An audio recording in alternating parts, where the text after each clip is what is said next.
গণেশ পূজা উপলক্ষে রক্তদান শিবিরের আয়োজন। সারা বছরই বিভিন্ন ধরনের সমাজ সেবামূলক কাজে নিজেকে নিয়োগ করে চলেছেন সকলের কাছের মানুষ, কাজের মানুষ, বিশিষ্ট সমাজসেবী শম্ভু মোহান্তি। আমফান হোক কিংবা লকডাউন, যে কোনো সমস্যার সমাধানে মানুষের জন্য সহযোগিতার হাত বাড়িয়ে দেন তিনি। তার উদ্যোগে দীর্ঘ 20 বছর ধরে সুমিত্রা দেবী তারা সুন্দরী মেমোরিয়াল সোসাইটির পরিচালনায় আয়োজিত হয়ে আসছে শ্রী শ্রী গণেশ পুজো। শহর কলকাতার কুদঘাট ওয়্যারলেস পার্কে এই পুজোর প্রচলন শুরু করেন তিনি, যা দেখতে দেখতে 20তম বছর অতিক্রম করলো। এই পুজোকে ঘিরে যেমন থাকে উন্মাদনা, তেমনই থাকে মানবিক প্রয়াস। বস্ত্র বিতরণ থেকে শুরু করে স্বেচ্ছায় রক্তদান উৎসবের আয়োজন করা হয়। এই পুজোয় ভিড় জমিয়েছিলেন 8 থেকে 80 সকলেই।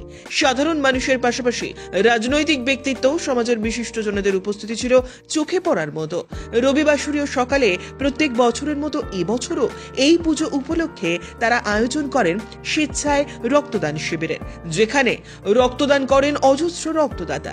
পুরুষদের পাশাপাশি মহিলা রক্তদাতাদের উপস্থিতিও ছিল চোখে পড়ার মতো। এদিন মূল উদ্যোক্তা শম্ভু মোহান্তি জানান, আগামী দিনে ফ্রি অ্যাম্বুলেন্স পরিষেবা দিতে চলেছেন তারা। তার এহেন উদ্যোগকে সাধুবাদ জানিয়েছেন সকলেই। আজকে আমাদের রক্তদান শিবির হলো অলমোস্ট আমরা সাকসেস। যে গিফট না দিয়ে বা কোনো স্বার্থ ছাড়া এই যে মানুষ স্বেচ্ছায় রক্তদান কথাটা আমরা সারা জীবন শুনে এসেছি, ওটাকে যে আবার মানুষের কাছে তুলে ধরতে পারছে, এটা আমাদের কাছে একটা অনেক বড় অ্যাচিভমেন্ট। এবং এই জন্যই রক্তদান শিবির বা অন্য সামাজিক কাজকর্ম আমি করে থাকি। তো তার জন্য নিজেদেরকে খুবই ভালো লাগছে যে এই বার্তাটা আমরা সমাজের কাছে মেসেজটা পৌঁছাতে পারলাম। ক্যারাটের পোশাক পরে এই মুহূর্তে তোমরা সকলে রয়েছে, একটু যদি তোমাদের সম্পর্কে কিছু বলো। দেখুন, ক্যারাটার পোশাক পরে এই কারণেই যে আজকে ক্যারাটায় আমি শেখাই হচ্ছে, এটা আমার প্রফেশনাল কিছু নয়, শুধু বাচ্চাদেরকে নেশাভান কিংবা বাজে কোনো কার্যকলাপ থেকে দূরে রাখার জন্য, এবং মহিলাদেরকে, বিশেষ করে মহিলাদেরকে সেলফ ডিফেন্স, নিজের যে একটা আত্মরক্ষার ব্যাপার আছে, তারা কমজোর নয়, এই জায়গাটাকে তুলে ধরার জন্য মহিলাদেরকে এখনকার সমাজে অনেকই দরকার এটা। এর জন্যই আমি ক্যারাটাটা করিয়ে থাকি। এবং সাথে সাথে এই যে বাচ্চাদেরকে দিয়ে সোশ্যালমূলক কাজ করাচ্ছি, এদের ছোটোবেলার থেকেই একটা শিক্ষা থাকবে যে সোশ্যাল কাজ করা উচিত এবং মানুষের হয়ে মানুষের পাশে থাকা উচিত। এতে করে এদের ভবিষ্যতে মন তো ওদের ভালো হচ্ছেই, সুন্দর তৈরি, এবং সমাজের প্রতি এরা একটা ভালো ইতিহাস গড়বে কিংবা এরা সমাজ থেকে আরও সুন্দর করে তুলবে। এর জন্যই ক্যারাটার পোশাক পরে এবং এই বাচ্চাদের নিয়ে আমরা এই কাজগুলো করে থাকি। আগামী দিনে কীভাবে মানুষের পাশে থাকতে চান আপনারা?